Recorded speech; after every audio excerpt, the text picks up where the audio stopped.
Então, assim, aqui eu estou dando 2 exemplos de meninas. A Samara, ela é norte-americana, né? Começou a programar aos 6, aí criou seu primeiro jogo de tabuleiro aos 10 anos, criou uma empresa, ela é CEO, né? Da própria empresa, criando jogos para ensinar outras crianças a programar. E ela chamou a atenção de grandes empresas como a Google, por exemplo, ela faz TED hoje no mundo todo. Ela já não tem mais de 10 anos, tá? E aí, aqui do outro ladinho, tem a Larissa Garcia, que é uma brasileira do interior de São Paulo, lá de Campinas, que também começou a programar aos 6, e aos 12 já era palestrante veterana nos grandes eventos de computação, tecnologia da informação no Brasil. Né? E ela falava muito da metodologia para se ensinar crianças, que não é a mesma que você usa na universidade para ensinar adulto. Né? Mais motivos que a gente pode colocar aí para a gente incentivar crianças a programarem, e não só crianças, vamos estender aí esse ensino da programação. Se eu estou falando que criança aprende e nem precisa estar alfabetizada, quer dizer que qualquer pessoa no mundo pode aprender a programar. Né? E eu acredito muito nisso. Eu sou programadora, uso a minha filha como cobaia, ela tem 6 anos, admito isso para vocês. Mas também já ensinei muita gente, né, que no início dizia, não, isso não é para mim não, isso não é de Deus, e depois aprendi a programar, né? Então, a primeira coisa que a gente tem que compreender é que a gente está nesse mundo inserido em muitos softwares, a gente depende deles, né? E para a gente não ser enganado por esses softwares, a gente tem que saber olhar esse código, né? A gente tem que saber ler o que está lá, né? Para saber realmente que o que ele está dizendo que ele está fazendo, ele está fazendo. Né? Como é que eu vou saber se eu não entendo essa linguagem? Né? Um dos grandes motivos principais é programe para não ser programado. A gente vê hoje isso na IA. Né? A IA está fazendo todo o processo hoje de perfil de consumidores, análise de redes sociais, análise de sentimentos na web, né? E aí você, daqui a pouco, está lá no Google, conversando com alguém, falou de uma coisa específica, eu vi uma casa muito bonita ali na rua, tal, um e-mail, e daqui a pouco começa a aparecer um monte de pop-up vendendo casa para você, lá no Google. Então, assim, no Face, por exemplo, isso já aconteceu comigo, eu brinquei com uma amiga, eu fiz um comentário, né, eu achei lindo esse gatinho, adoraria adotar um gatinho, eu tava brincando com ela, eu passei 3 meses recebendo propagandas de casas de adoção de gatinhos no Facebook. Então, isso é IA, né? E a gente tem que programar para não ser programado. Entender esse contexto da TI no mundo atual. E, por último, que eu acho que é super importante para a produtividade, não só acadêmica, mas das nossas vidas, né? É que o computador, ele não cansa de repetir. Ele repete milhões de vezes, né? Enquanto a gente, como ser humano, a gente se cansa, né? Então, nada melhor do que eu saber colocar o computador para repetir para mim. Aí, vamos chegar naquele ponto que eu falei para vocês de por que mobile, né? E smartphone, gente, eu falo isso porque eu moro aqui na Amazônia, né? Então, assim, eu posso ir no lugar mais isolado da Amazônia, eu posso ir na região mais afastada, na comunidade mais ribeirinha, que nem tem internet, mas eles têm um celular lá. E aí, quando eles chegam na cidade, via barco, eles acessam o sinal de celular, né? Então, é incrível aonde esse pequeno computador que a gente tem nas mãos hoje é capaz de acessar lugares e pessoas, né? Então, baseado em algumas estatísticas, eu trago aqui de 2018, que foi a última que o IBGE fez, né? 99,2% do acesso à internet no Brasil é feito por telefonia móvel. Pra vocês terem uma ideia, né? E na pandemia, isso aqui foi de 2018, isso aqui já aumentou, tá? Só que como é que o brasileiro usa? Tem até uma pesquisadora, desculpa, eu não vou conseguir lembrar o nome dela, ela é da USP, ela faz uma classificação de usuários de internet no Brasil, né? Como se fosse classe A e classe B.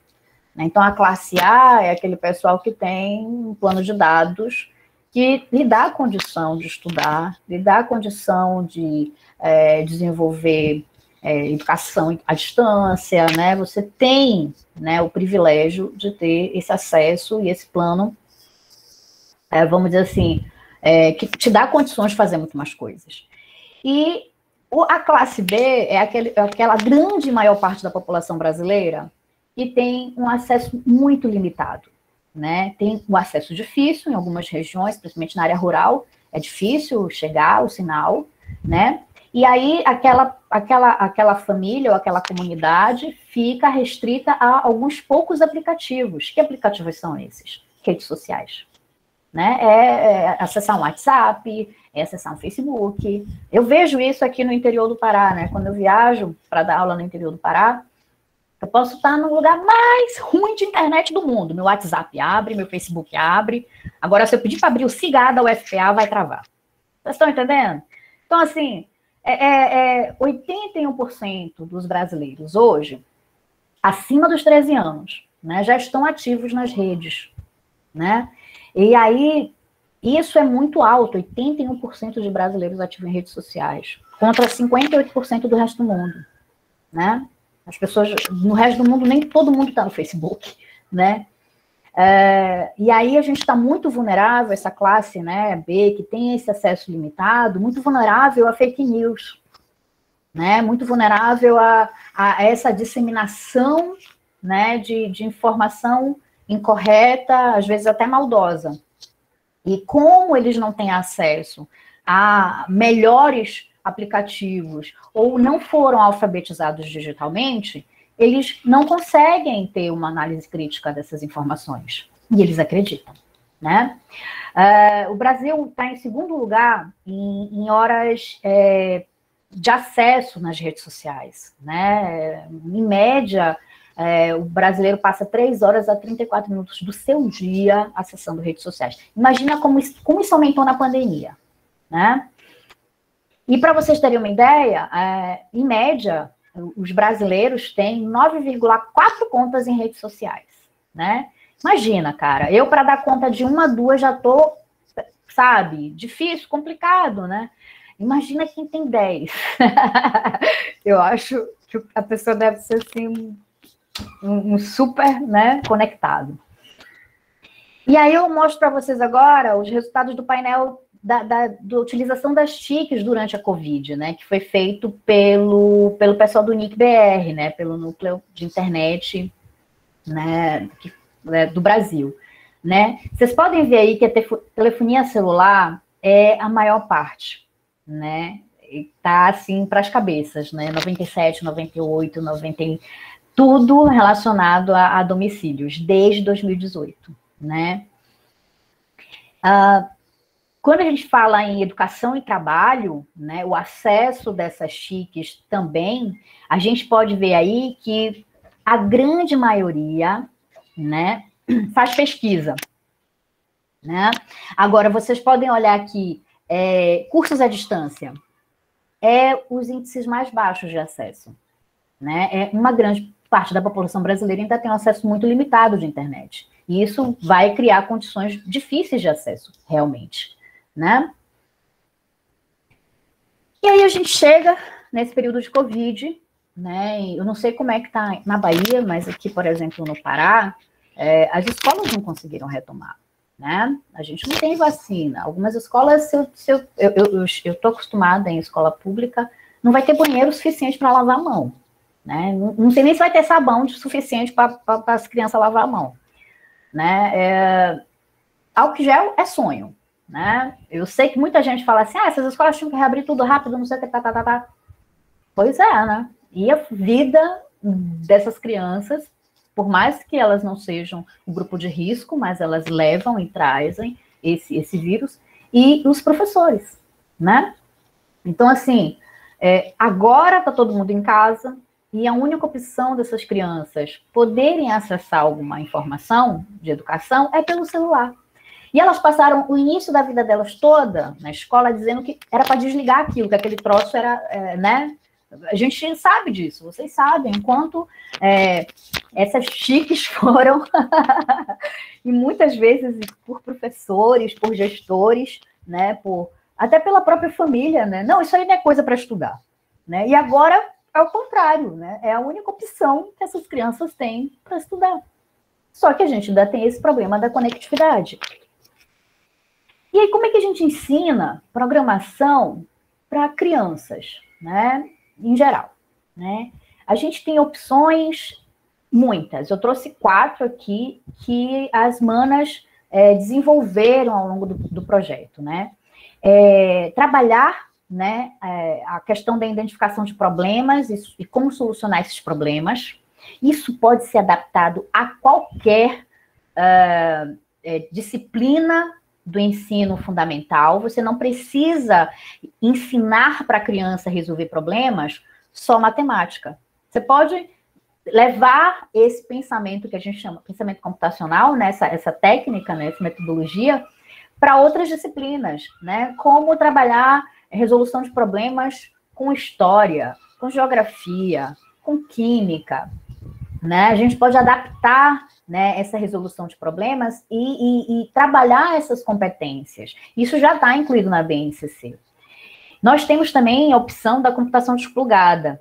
Em algumas escolas, a gente sabe, principalmente as públicas, vão ter acesso limitado de internet, em algumas regiões, as rurais, acesso ruim, né, do sinal.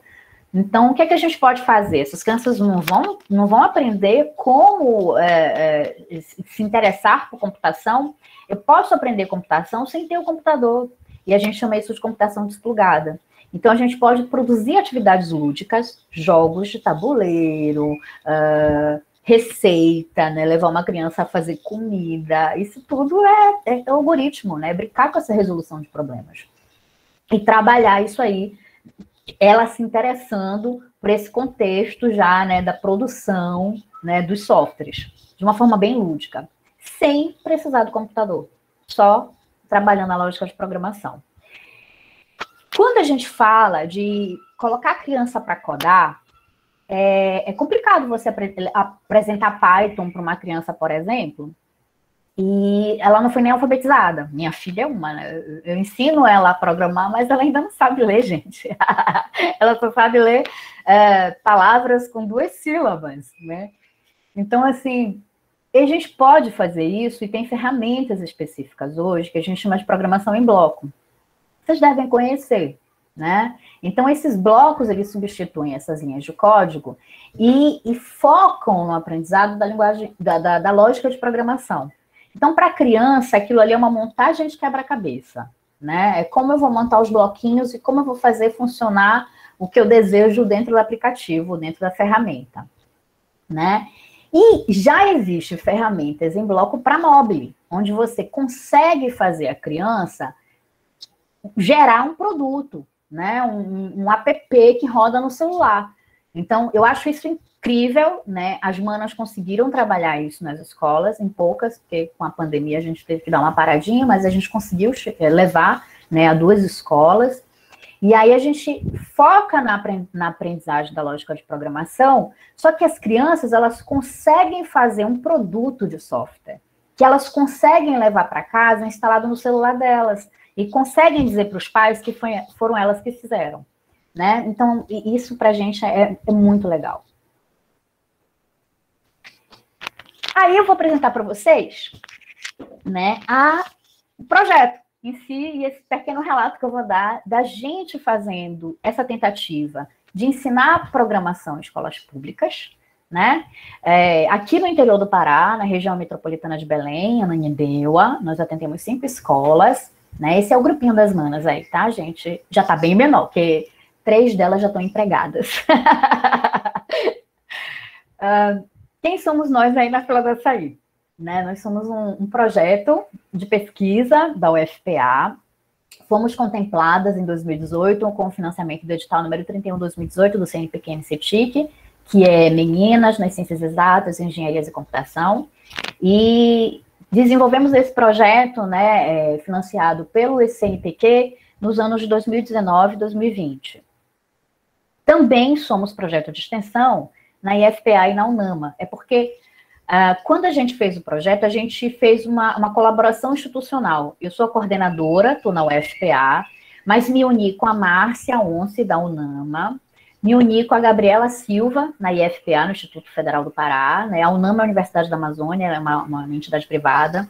E temos uma outra colega lá em Belém, eu sou Janaíne Deua, por isso que a gente atua aqui nas escolas de Janaíne Deua, tem a Regiane Kawasaki, que é da Faculdade de Computação lá em Belém, da UFPA. Então, essas 4 mulheres que são mães, a gente também estava preocupado com essa condição da gente, a gente já, né, ensina, eu e a Gabi, nós temos filhos pequenos, né, a gente diz que usa nossos próprios filhos de cobaia, né, a gente ensina eles a programar, e a gente leva essa experiência da nossa casa para dentro das escolas. Então, e somos, assim como as Meninas Digitais da Bahia, projeto parceiro das Meninas Digitais SBC aqui no Pará. Como foi essa experiência, né, que a gente viveu? Né? Veio o recurso do CNPq, nós fomos aprovadas.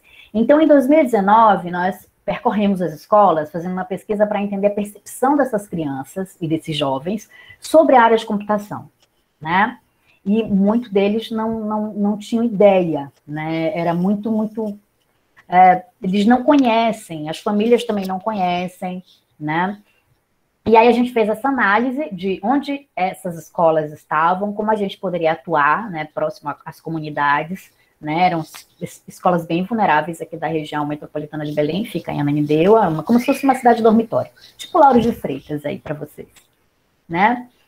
E aí, tem a produção depois. Começamos com a produção do material didático informativo, percebemos que os pais das crianças, não adiantava a gente dar papel impresso para eles, porque eles tinham muita dificuldade para interpretar, né, para ler esse papel. Muitos são analfabetos funcionais, né, eles foram, vamos dizer assim, alfabetizados, sabem escrever o nome, ler um nome de ônibus ali, mas um texto grande, um texto, né, eles não têm, sabe? E aí é complicado, então a gente passou a não imprimir mais esse material informativo para a família e fazer as reuniões pessoalmente com a família. As famílias que a gente tinha mais acesso eram as crianças do ensino fundamental, porque os pais e as mães estão muito próximos deles nas escolas. No ensino médio, a gente já vê uma outra relação, né? Era difícil a gente conseguir falar com o pai e com a mãe do ensino médio. Né? Então, são diferenças, né, relacionadas à geração. E aí, depois que nós preparamos esse material didático, fomos começar a atuar em 2019 já com as oficinas de computação desplugada, ensinando para essas crianças e jovens, né, a lógica de programação. Né, tanto com tabuleiros que a gente chama de humano, né, as peças eram os próprios jovens e as próprias crianças, como levando também tabuleiros do code.org. Depois nós passamos, já quando chegou o recurso, compramos os tablets, passamos a levar os tablets, que foram comprados com recurso do CNPq para as escolas, algumas delas não tinham, né, laboratório, e aí passamos a levar esses tablets para ensinar para as meninas, as bolsistas do projeto, e também, quero deixar bem claro aqui, que a gente nunca segregou em nenhuma escola que a gente foi, a gente dava aula para meninos e meninas. Era muito importante falar da questão de gênero também para os meninos, né? Até porque, como a gente fazia o papel de mãe, a gente também, a Gabi tem filho menino, a Regiane tem filho menino, só eu que tenho só uma filha menina, porque a minha já vale por 10, então eu parei. Na primeira eu fiquei só com ela. Então, assim, a gente atende nas escolas meninos e meninas, mas as nossas bolsistas do CNPq eram todas meninas, era uma exigência do edital e nós cumprimos. Então, nós fizemos as oficinas de app Invento, e aí veio o Covid, né? Quando o Covid chegou, a gente teve que se readaptar, né? Então, as primeiras ideias de jogos que as crianças tinham produzido, as nossas meninas da graduação concluíram, terminaram esses projetos, porque as meninas tinham computador em casa, nossas crianças não tinham. Lembrem que a gente levava os tablets, né? E por fim, já agora no final de 2020, fechamos as publicações, publicamos, temos um jogo publicado desde 2019 no Google Play Store, ainda não conseguimos publicar o segundo, que está em finalização pelo grupo de graduação, mas tem outros vindo por aí, porque são ideias que surgiram desse período, e que como a gente não conseguiu finalizar com as crianças, os meninos da graduação estão fechando isso para a gente poder publicar. Então, quem somos nós? Desculpa, gente, eu acho que eu voltei aqui. Quem é esse trabalho das manas, né?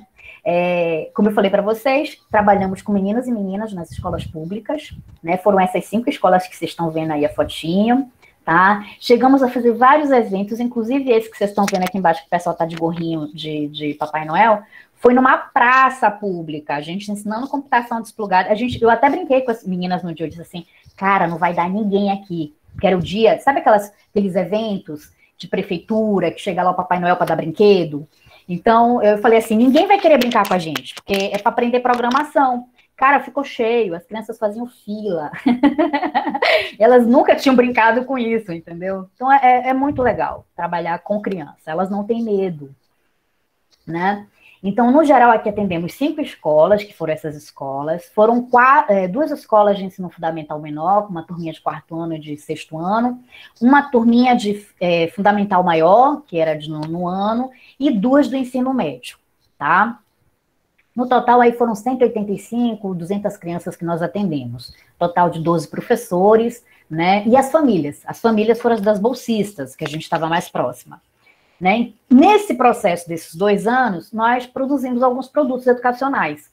Então, a gente produziu jogos para computação explugada, nós produzimos oficinas de pensamento computacional para os professores, que eram de outras áreas, já que a gente trabalhou com escolas públicas, não tem ensino da computação na escola pública, mas a gente trabalhou com professor de química, professor de matemática, com professor de ciências, e a gente produziu material para essas disciplinas com os professores. Nós também produzimos, já na época do Covid, o esquema do material didático, como o professor pode, o template, né, de como o professor pode gerar aquelas atividades e o template do aluno, como o aluno acompanha aquelas atividades. E conseguimos até publicar no final do ano.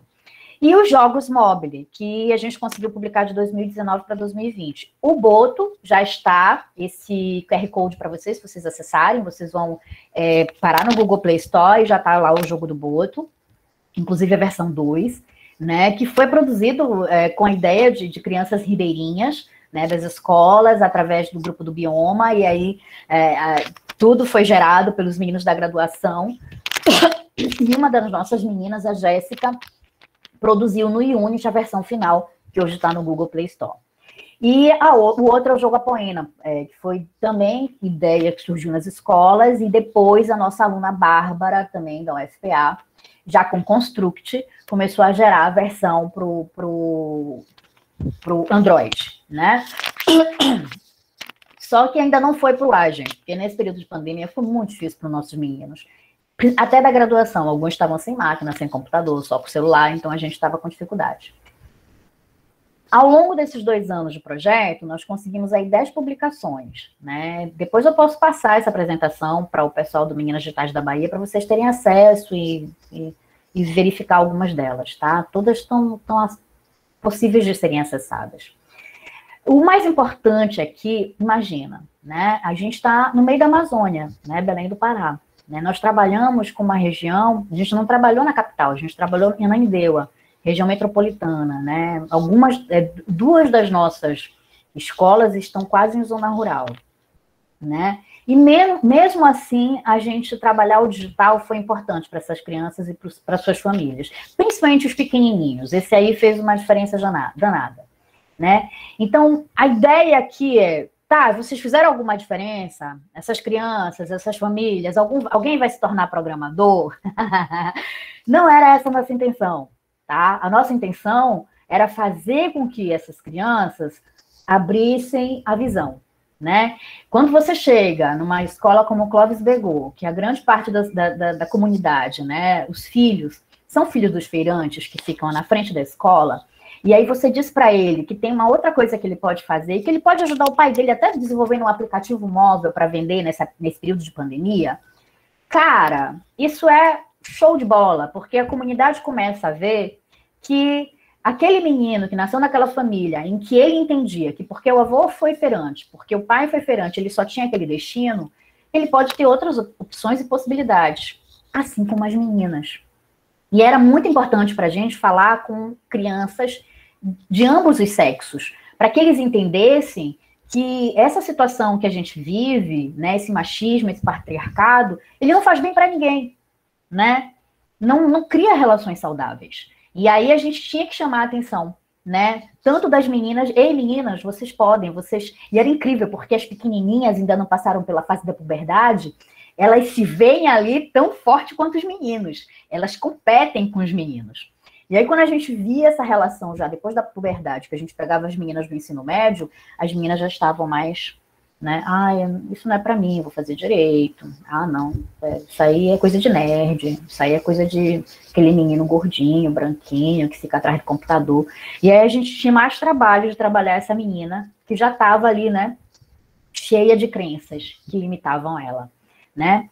É importante a gente trabalhar essa questão do apartheid digital, né? Quem tem dinheiro hoje e quem tem acesso é um privilegiado. A maioria da população brasileira, mesmo que tenha um celular na mão, não tem internet limitada. Essa pessoa está fora, está à margem.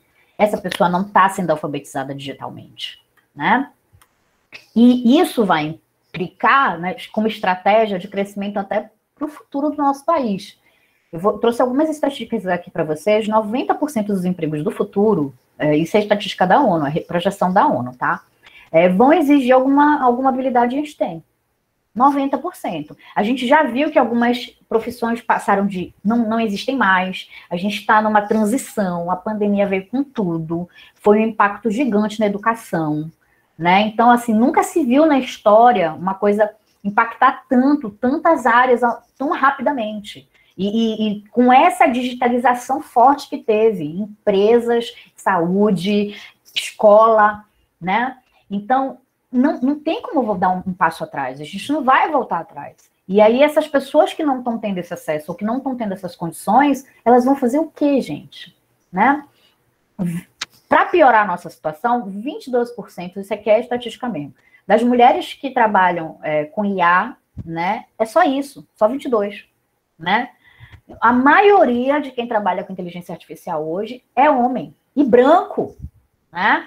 Então, isso é preocupante. Você tem que colocar pessoas diversas para trabalhar com inteligência artificial. Senão, esses algoritmos vão ficar enviesados, né? Quando você for fazer um aplicativo para envelhecer, ele não vai considerar a pele negra, não vai considerar a etnia indígena, não vai considerar o envelhecimento feminino, como ele consideraria de um homem.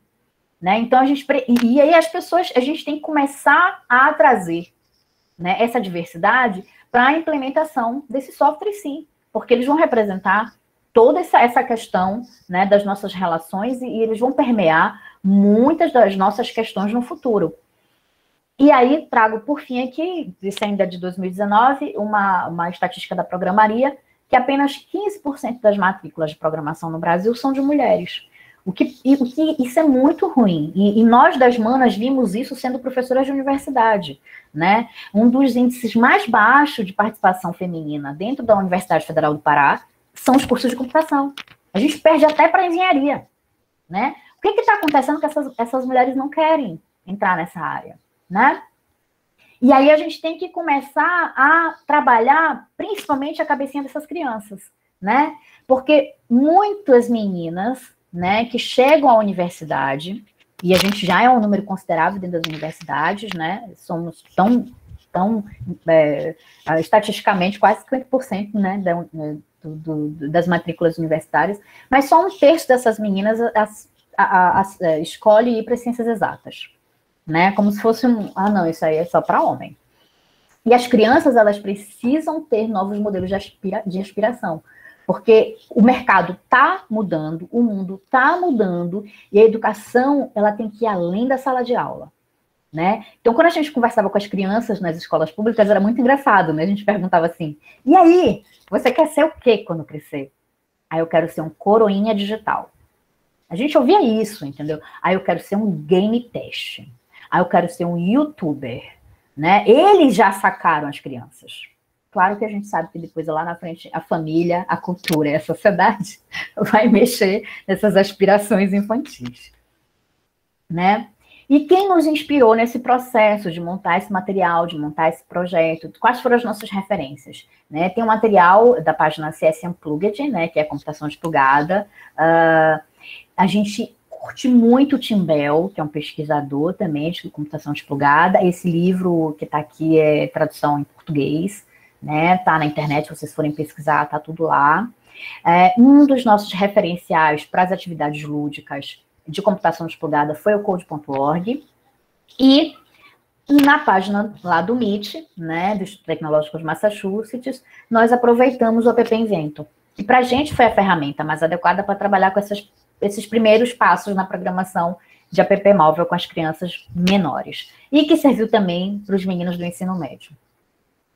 Então, a programação móvel, ela pode ser realizada através dessa lógica de blocos, de programação em bloco. E aí vocês têm não só a opção do App Inventor, que foi a que nós usamos, como tem a evolução do App Inventor, que é esse Thumbcable, só que ele já é pago, né? Ele tem uma área que você tem que pagar. E aí o pessoal do Open Source gerou o Codolar, que é gratuito, né? E, inclusive, as manas, o último aplicativo que a gente fez agora, com as meninas da IFPA, que é o Biopoti, que é para relato de encalhe de mamíferos aquáticos da Amazônia, também, né, nessas cooperações IFPA-UFPA, foi feito com Codolar. Então, além disso, nós usamos, né, para iniciar no desenvolvimento de jogos, de games, e aí foi baseado no Unity, para finalizar o jogo do Boto, e o Construct, que foi o que iniciou o jogo do Apoena, né, que é um jogo que trabalha conceitos epidemiológicos para que as crianças identifiquem focos de dengue, tá? Então, isso aqui vocês encontram. No caso do Construct Unity, a gente não chegou a levar para as escolas públicas, porque aí ficou só nas alunas da graduação, porque aqui já é um nível de conhecimento mais estruturado e as meninas precisavam programar, né, e conhecer melhor, né, esse tipo de sistema. Então, quando você fala assim, mas pô, eu vou levar isso para a escola, mas o menino só tem um celular, não vai dar certo, né? Vocês fizeram com tablet, vocês, né, tinham internet. Gente, eu vou falar, em algumas escolas que nós fomos, a gente fazia o roteamento do nosso 3G do celular, do nosso celular pessoal, tá? Então, assim, eu trouxe aqui um exemplo do César H., que é um brasileiro de Belém do Pará, que atualmente mora no interior do Maranhão, 17 anos. Ele fez um relato no Twitter que eu achei muito legal, que ele começou a aprender a programar com 14 anos, só com celular. E até hoje ele só programa com celular. E aí, o primeiro computador que ele ganhou foi depois desse relato dele, que o pessoal do Twitter deu ajuda, né? E aí ele começou a monetizar as aplicações que ele fazia, né, para dentro das redes sociais, né? E um menino do interior, né, que começou apenas com um celularzinho. Esse relato dele é incrível, podem olhar depois o GitHub dele. Por fim, para a gente, né, entrar aí na parte de pergunta, eu quero aqui compartilhar com vocês duas mulheres grandes inspirações, né, que é a Chimamanda, que eu adoro, né, que ela tem essa frase que eu acho incrível: precisamos encorajar mais mulheres a se atreverem a mudar o mundo, a gente precisa se atrever a fazer isso e não se acomodar, né? E aqui uma homenagem, né, às baianas, com a Leônida Daltro, né, que é uma baiana incrível, mesmo antes das sufragistas, ela já lutava pelos direitos das mulheres e pela educação dos indígenas. Eu acho incrível a história dela. Tá? Então, digo aqui que eu estou muito grata de apresentar esse relato para vocês e ter dado essa amostra, esse view geral aí de como ensinar programação para as crianças em escolas públicas. Podem seguir a gente lá nas redes sociais, nós temos o Facebook, a fanpage e o Instagram, e nosso e-mail. E só para dar um alô para vocês, as meninas do projeto que estão desenvolvendo o site, por isso que ainda não está no ar. Mas daqui a pouco chega. Paloma. Nossa, eu amei muito sua apresentação. Vocês já são nossas parceiras, né? O Humanas Digitais é parceira do Minas Digitais, então a gente fica muito contente em ver esses projetos que realmente tem muito a ver com o que a gente também faz. E, enfim, é muito, muito, muito legal compartilhar desses projetos. Agora eu vou falar aqui as perguntas que rolaram no chat. Tiveram muitas perguntas, o pessoal realmente ficou animado. Vou começar primeiro falando que Pamela levantou a mão quando você estava falando sobre o apartheid digital. Opa. Então, você pode abrir o microfone?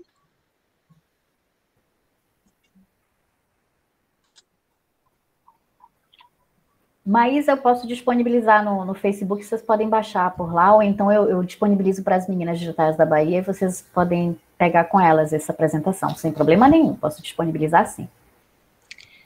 Ok, acho que aconteceu alguma coisa com o Pamela. Mas eu vou ler as perguntas aqui que ela mandou. A primeira pergunta dela foi: qual foi a melhor metodologia de ensino para adotar? Qual é a melhor metodologia de ensino para adotar no ensino de programação para crianças em alfabetização? E se existe alguma outra sugestão de programação em blocos, como o Scratch? A gente conhecia o Scratch, mas a gente não queria ficar, vamos dizer assim, só naquela questão deles fazerem e compartilharem. A gente queria que eles desenvolvessem um produto. Por isso que a gente foi para o App Invento, porque eles podiam gerar um APKzinho e instalar para qualquer celular. Então, essa escolha nossa foi baseado nisso, né? De eles poderem levar para casa, que na casa deles não tem internet, né? E o Scratch depende disso. A metodologia, ela tem que ser meio que maker, sabe? Você não precisa dizer para a criança o passo a passo. Deixa a criança, elas descobrem, elas são incríveis. Criança pequenininha, a gente levava as computações, os projetos de computação desplugada, os tabuleiros, e a gente só dava uma pequena instrução. Olha, regra tal, regra tal, regra tal. Bora brincar? Vocês precisavam ver os algoritmos que as meninas e os meninos faziam. A gente ficava assim, o queixo caía, tipo, a gente pensava que ia demorar muito, a gente fazia os desafios dos labirintos, achava que eles iam, assim, passar, sei lá, 1 hora tentando resolver, que nada. Eles davam de 10-0 na gente, né? Então, assim, eu digo isso, eu tenho até, não sei se vocês conhecem isso aqui, essas que as crianças fazem de elástico, a minha filha ganhou 6 anos. Ela não sabia ler o manual de instrução. Eu fui tentar ler, eu sou tapada como artesã, não consegui fazer, óbvio. E aí eu peguei no YouTube alguns links lá do brinquedo. Se a filha, dá uma olhada nisso aqui. A minha filha ficou vendo uma tarde, a Meleca, lá do YouTube. E daqui a pouco ela já tinha feito 10 desse negócio sozinha, sem eu precisar ensinar para ela como enfiar um elástico no outro. Ela não é alfabetizada. Ela simplesmente 6 aninhos. Né? Então, a gente tem que deixar a criança, e elas são tão legais, assim, criancinha pequena, elas conversam entre elas. Elas vão passando uma para outra, parece aquele circuito, né? Ei, eu aprendi isso, aprende também, bora, vem ver. E você tem que deixar a criança livre, sabe? E isso que, assim, aquela ideia da metodologia maker, de deixar a criança descobrir, permita que essa criança faça, e deixa isso. Tem uma história que eu acho muito legal, posso compartilhar com vocês, do pessoal do Meet. Eles levaram umas caixas com iPad lá para a Etiópia e deixaram em algumas comunidades fechadas, né? Depois de algumas semanas, quando eles voltaram, eles ficaram encantados, porque eles achavam que as crianças só iam brincar com aquilo. Elas aprenderam a ligar, elas aprenderam a falar inglês. Elas nunca foram letradas nisso, gente.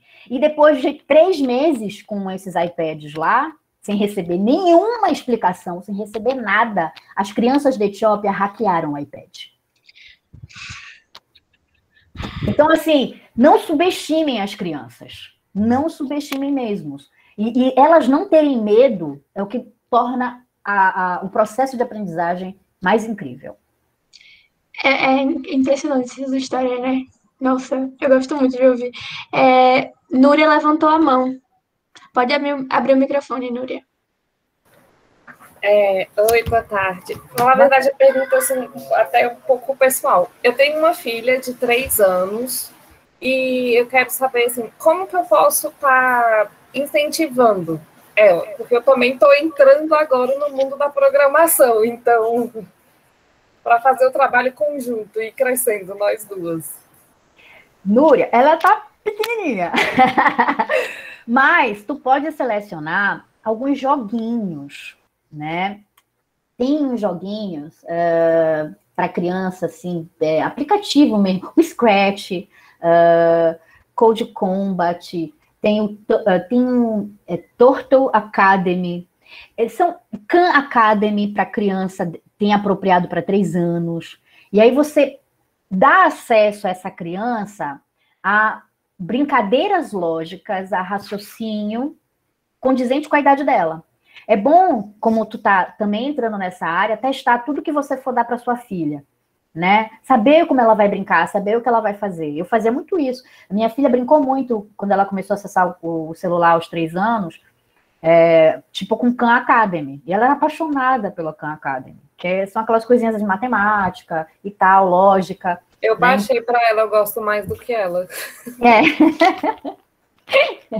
Mas tem que deixar a sua filha livre, assim, não é obrigatório, né? Tem Tinker, tem para iOS tem o Swift Playgrounds, tem muita coisa, gente. Se a gente for olhar na internet e nos celulares, tem muitas opções, né?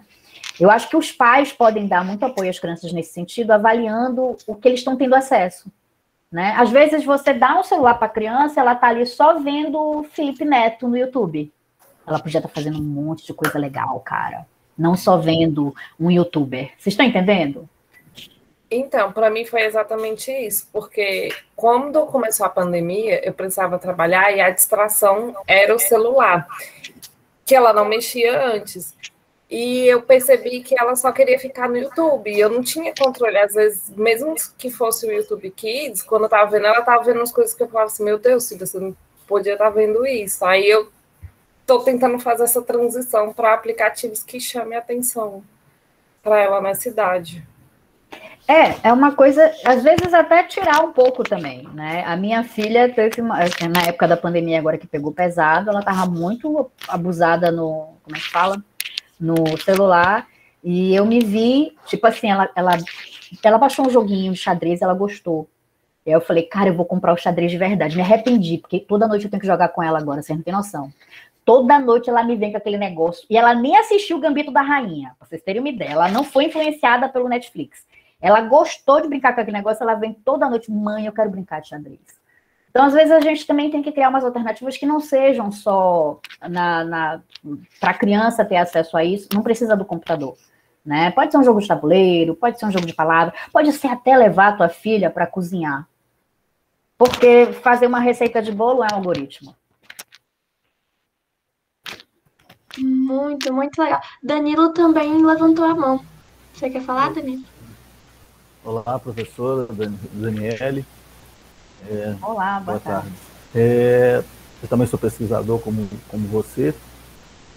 Se por um acaso, algum momento do seu projeto, você pensou em trabalhar a questão do letramento científico, letramento digital, que esteja envolvido com essa questão do pensamento, porque eu trabalho com robótica pedagógica, mais letramento científico, que tem programação junto, né, que é a integração de hardware e software, e eu acho que é importante nesse momento também a gente estabelecer isso, porque é um processo, né, a criança de alfabetização, essa questão, e aí eu acho que, por isso eu estou perguntando, se tem algum envolvimento, se você... Não, a gente não... Ainda não, né?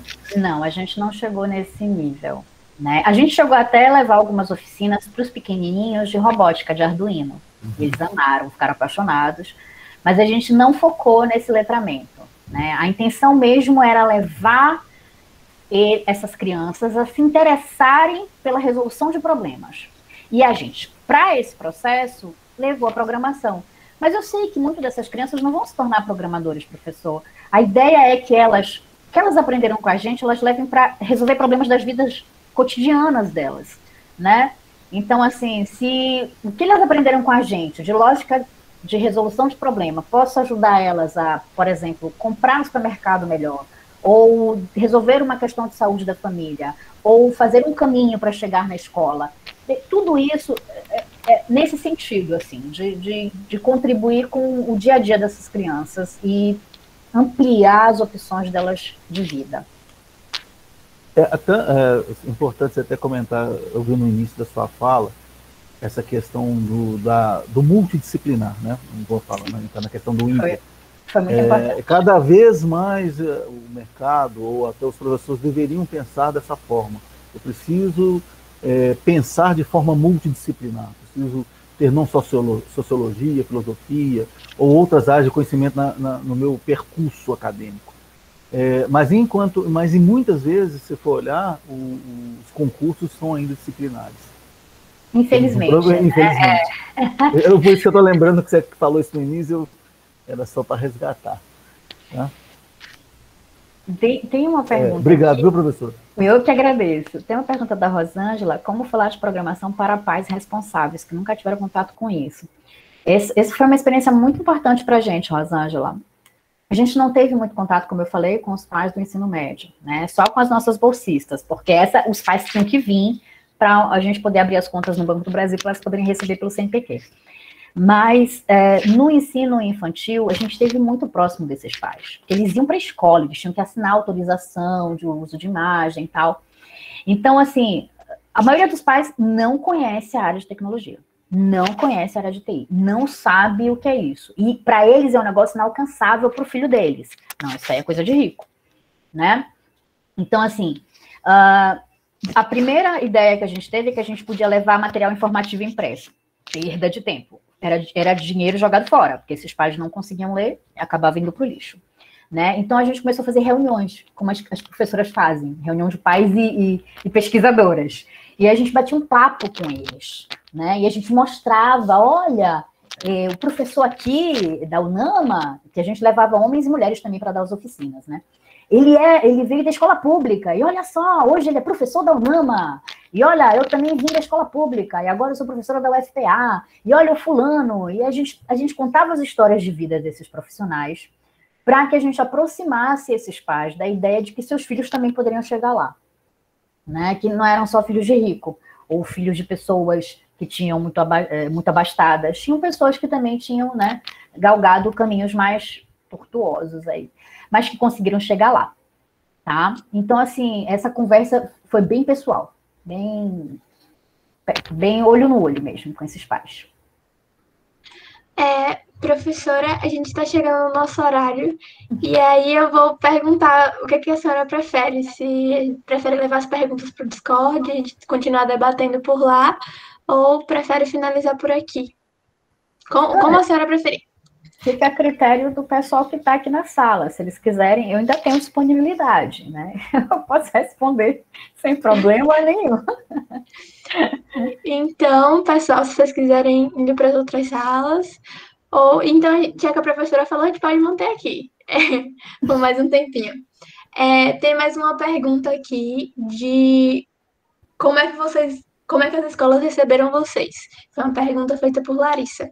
Larissa, foi o nosso grande desafio, né, conquistar as escolas, porque não bastava conquistar os alunos, a gente precisava conquistar os professores e os gestores, né? Se o gestor não te apoia, muito difícil você desenvolver um projeto desse, principalmente quando você está levando ensino de programação para uma escola onde não tem a obrigação desse conteúdo, né? Os professores têm a obrigação de fazer o conteúdo da matemática, das ciências, da língua portuguesa, da língua inglesa, e aquilo que a gente está levando é um adicional, né? Não está dentro da carga horária deles.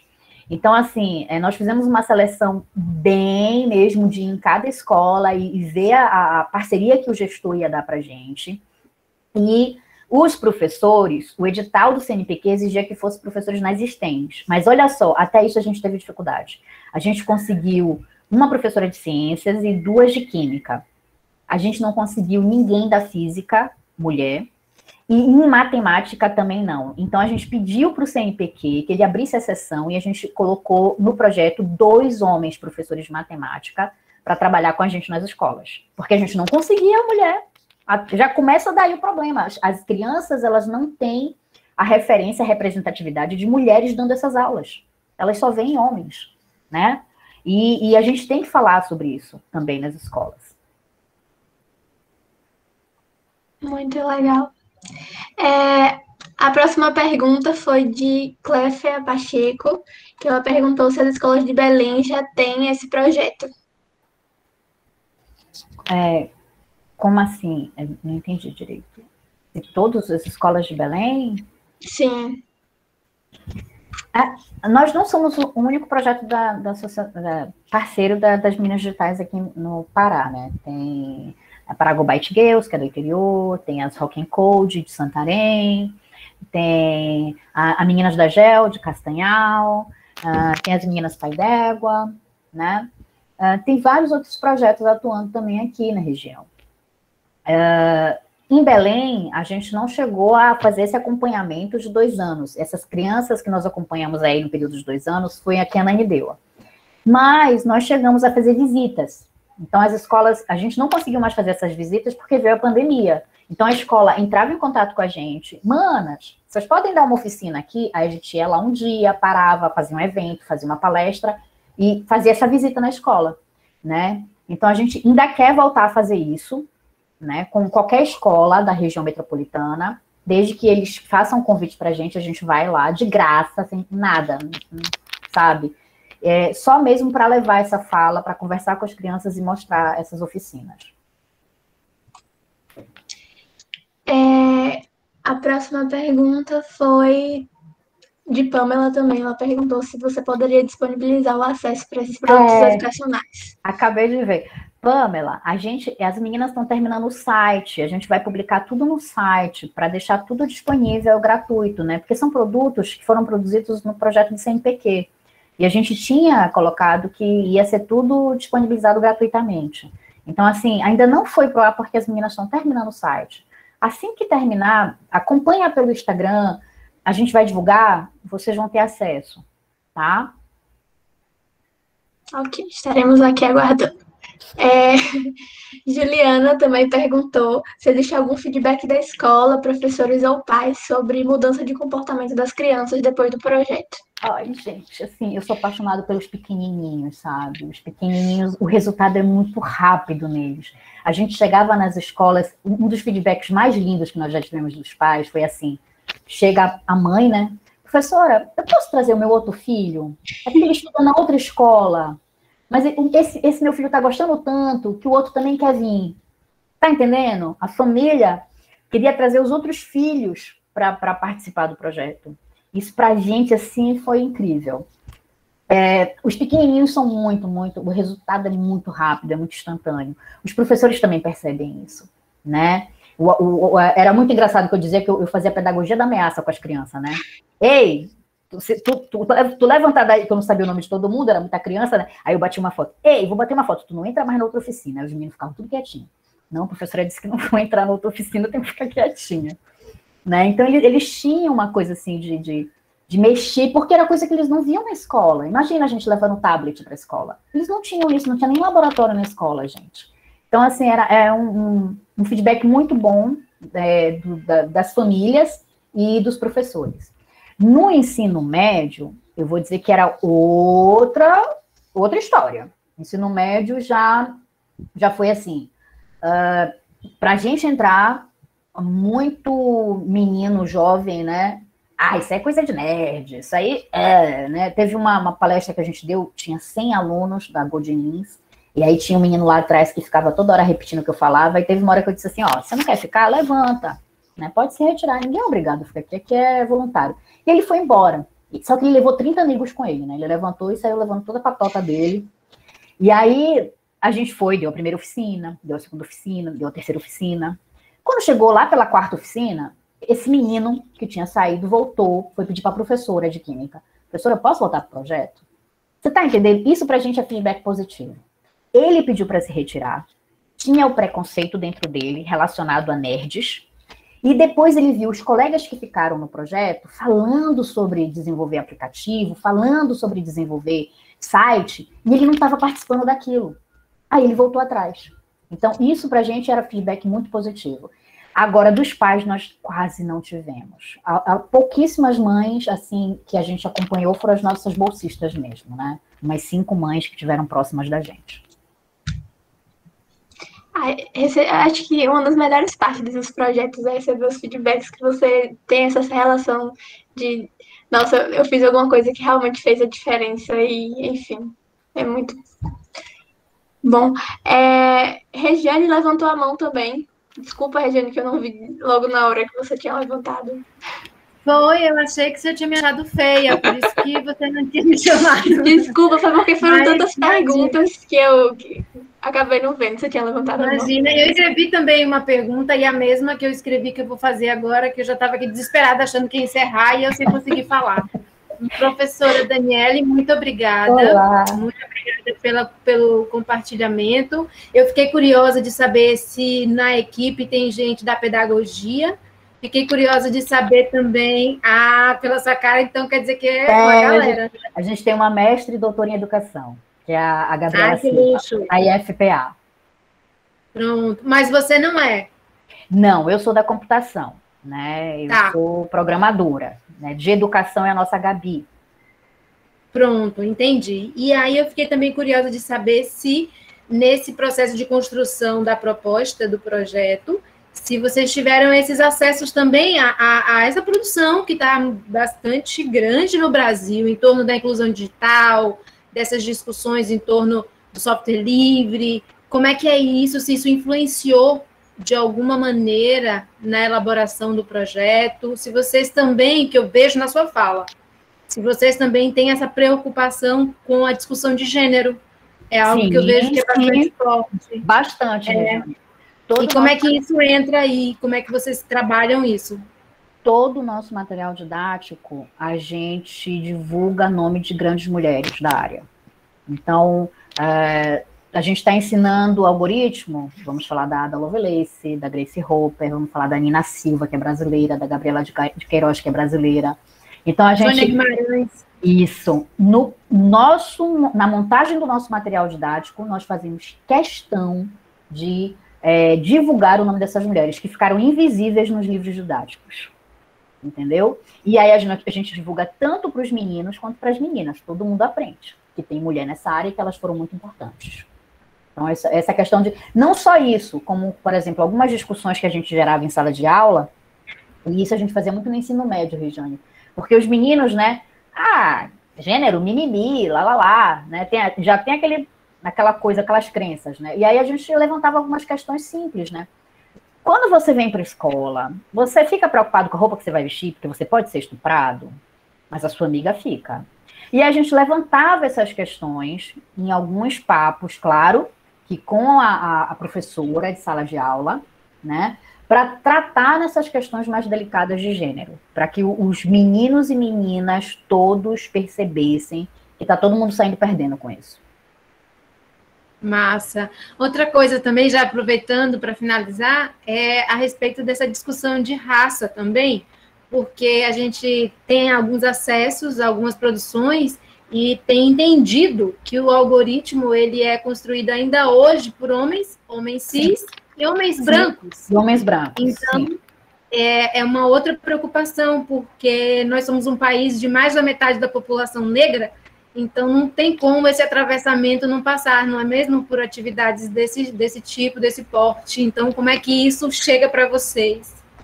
Isso é uma coisa que a gente sempre leva, né? Que a gente precisa incentivar essa nova geração a trabalhar essa inclusão digital, para que a gente tenha um grupo lá na frente mais diverso de desenvolvimento de TI, desenvolvimento de algoritmos e desenvolvimento principalmente de inteligência artificial. Porque senão os nossos softwares vão continuar representando, como você falou, esse preconceito, essa não inclusão, né? Se a gente não incluir essa diversidade étnica, religiosa, gênero, pode incluir tudo aí, sabe, no balaio. Se a gente não incluir essas pessoas para desenvolvimento de software, os nossos softwares não vão satisfazer a grande maioria da população mundial, tá? Isso a gente vê, não sei se vocês chegaram, esse caso é bem famoso, né? Aquele software do Facebook que envelhecia as pessoas, que todo mundo começou a usar para ver como é que ia ficar com 80 anos. Quando ele envelhecia as pessoas de pele negra, ele clareava. Por que ele fazia isso? Porque ele estava querendo embranquecer, né? Porque o software foi feito para homens brancos, né? Ele não considerava a pele negra envelhecendo, ele não sabia fazer, né? E isso foi identificado quando as pessoas começaram a envelhecer nesse software, pessoas famosas como Barack Obama, né? Como artistas, né? Do show business, que tinham a pele negra e que no software, quando ficavam mais velhos, iam ficando mais claros. Tá errado, né? Isso não acontece só com esse software. se a gente for pensar bem, né? E isso vai repercutir muito daqui para frente com relação à inteligência artificial. É uma das preocupações da ONU, por exemplo. Por isso que a gente sempre fala sobre as projeções da ONU, né? A gente precisa sim incluir mais mulheres, a gente precisa sim incluir mais pessoas com diversidade étnica, né? E com diversidade cultural também, né? A forma como a gente aqui no Brasil se relaciona é diferente da forma como o pessoal na Rússia se relaciona, né? A forma como a gente se comunica é diferente da forma como o pessoal se comunica na Arábia. E a gente tem que encarar que a gente precisa que os nossos softwares também representem isso.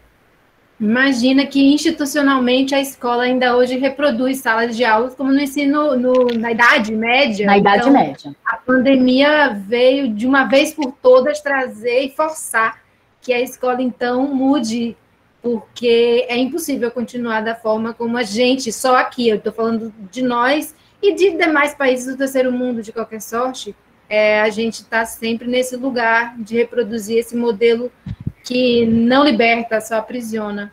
Gratidão, viu, professora? A gente se encontra ainda no evento. Tchau. Tchau, obrigada. Tem uma pergunta da Juliana aqui, que ela pergunta a ideia dos jogos de vocês que levam, os meninos que dão. O único jogo que já existia, Juliana, era o jogo do Boto. Ele já existia, ele já era desktop, e as crianças, elas participaram da produção, da conversão desse jogo para o modelo móvel. Mas esse jogo, ele foi desenvolvido numa pesquisa do Bioma, que é um Instituto de Biologia e Conservação de Mamíferos Aquáticos da Amazônia, que fez a pesquisa com crianças ribeirinhas, tá? A ideia saiu de crianças ribeirinhas, só que a gente não frequentou essas escolas. O jogo Apoena foi discutido nas escolas públicas. Tem um jogo zumbi, né, que eles fizeram também, que a gente ainda não conseguiu terminar, que foi discutido nas escolas públicas, e o app Biopoti, que as meninas conseguiram concluir agora da IFPA, daqui a pouco a gente deve estar colocando no ar também foi discutido com as meninas das escolas públicas, né? Os alunos participavam da criação do roteiro, da ideia das telas, e aí eles faziam os protótipos básicos lá no app Invento. Claro que a gente não consegue publicar esse básico que eles fizeram no app Invento, porque falta muito em funcionalidade, né? Veio a pandemia, a gente não conseguiu desenvolver mais com eles a parte de implementação. E aí os meninos da graduação finalizam. Finalizando, nossa última perguntinha aqui foi de Cleice, ela perguntou se as atividades desenvolvidas nas escolas contam com a participação e o apoio dos professores, e se elas aconteciam no horário da aula ou em algum horário específico. Sempre no horário da aula do professor. Eles davam uma aula por mês para a gente. A gente atendia 5 escolas, então em cada semana a gente ia numa escola, né? Então, normalmente, eram os horários da sexta-feira, né?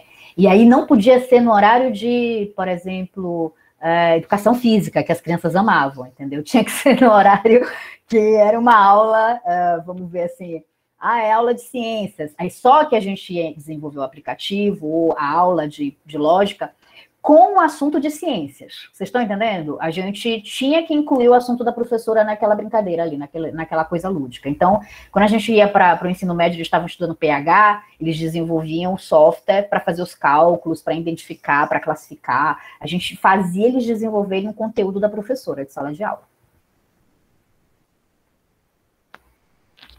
Nossa, eu fico imaginando as crianças na escola, esses feedbacks que você relatou realmente fazem muito sentido, porque as crianças devem ter ficado muito, muito, muito contentes de conseguir desmistificar toda aquela teoria que eles viam em coisas práticas que eles conseguiam pegar, que eram eles que estavam fazendo. Enfim, muito obrigada, professora, pela sua palestra. Nossa, esse momento foi incrível, foi realmente muito, muito, muito prazeroso estar aqui com você hoje. A gente encerra por aqui. Eu deixo meus agradecimentos em nome do Meninas Digitais, pela senhora ter aceitado vir até aqui e por manter essa parceria do Humanas Digitais com Meninas Digitais, que a gente ama demais. E Eu abro espaço para a senhora finalizar também. E se alguém quiser mandar mais alguma coisa, estamos aqui. Gente, eu que agradeço, assim, vocês terem ficado até agora, né? Passamos do tempo, espero que vocês tenham aproveitado, que eu tenha acrescentado alguma coisa. E, assim, o que eu posso dizer aqui no final é que, gente, a gente fez isso com pouquíssimos recursos, com escolas com bem vulnerabilidade social, e a gente conseguiu fazer. Então, eu acho que o recado que as manas mais gostam de dar é assim, olha, quem não quer, dá uma desculpa, quem quer, faz. Então, por mais dificuldades que vocês encontrem aí nas escolas da periferia baiana, e lembrando, eu não disse para vocês, mas eu fui criada em Salvador, né? Eu morei em Salvador do meu 1 ano até 15 anos de idade. Meu pai trabalhava aí, e só depois eu voltei para a Amazônia. Eu sou nascida aqui, mas fui criada na Bahia. Então, assim, eu conheço muita coisa, eu amo Salvador, amo Bahia, né? Tenho um tio que ainda mora aí. Então, assim, eu conheço muita coisa e eu adoraria ver que esse trabalho também estivesse sendo feito aí, assim, com as crianças, né, empolgando os meninos e meninas baianas, porque o que não falta na Bahia é criatividade, e eu acho que programação é isso, é criatividade, gente. Olha aí, hein? Vamos estabelecer essa parceria aí também. Enfim, pessoal, estamos encerrando aqui. Muito obrigada por todo mundo que ficou até agora. E é isso, vou parar a gravação agora.